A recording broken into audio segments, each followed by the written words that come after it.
Look, I'm ready for the elections. Not only that, but I'm now asking, and I'm saying this openly, for the United States to help me, possibly together with our European colleagues, to ensure security for the elections. Then, in the next 60 to 90 days, Ukraine will be ready to hold elections. I personally have the will and the readiness to do so.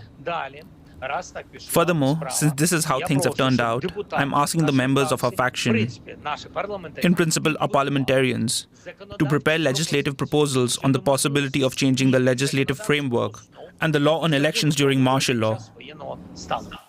Let's bring in DW correspondent Nick Connolly, who's joining us from Kyiv. So, Nick, Zelensky says that he's willing to hold elections. How exactly would this work, and is that something that many Ukrainians want? We heard Zelensky there saying that it would happen if security were provided and if parliamentarians want it to happen. Those are two very, very big ifs.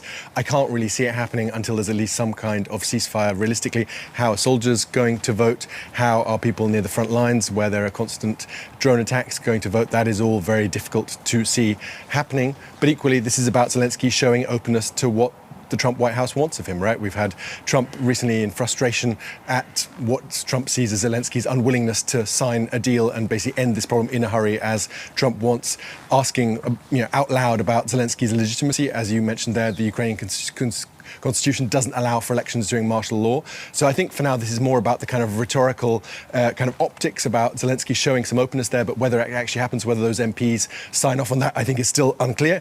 As for the kind of public opinion, even people who are very, very critical of Zelensky, of those corruption scandals we've seen around Zelensky in the last couple of weeks, they are not asking for elections. They are not pushing for elections. There's been basically a consensus in this country since Russia invaded in 2022 to leave internal politics for the future, for the time after the war, and to focus on basically, surviving as a nation. And I think that is going to be a real danger for Ukraine if internal politics are reactivated and you get all those kind of different parties trying to jockey for influence, that then Ukraine stops paying attention to the front lines and gets more occupied with itself. And that is obviously something that the Russian side really wants Ukraine to have, big internal divisions, potentially street protests, different political parties fighting each other rather than focusing on the front lines. So it is a real dangerous kind of prospect, and lots of people here are very worried about the idea of elections during wartime. Nick, Kyiv has been under immense U.S. pressure. What else are the Trump administration's demands?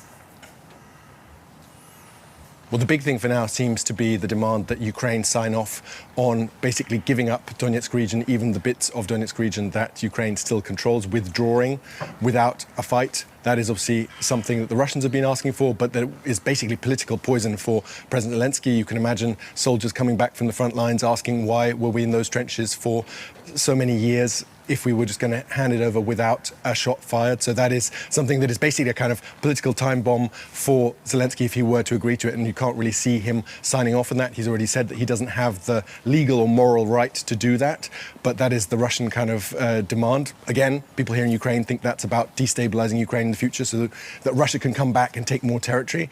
And I think from the Ukrainian side, the big unclear, unresolved issue is security guarantees, right? NATO seemingly off the table for now, but some kind of hard and fast, legally binding security guarantees, not just from the Europeans, but also from the US side.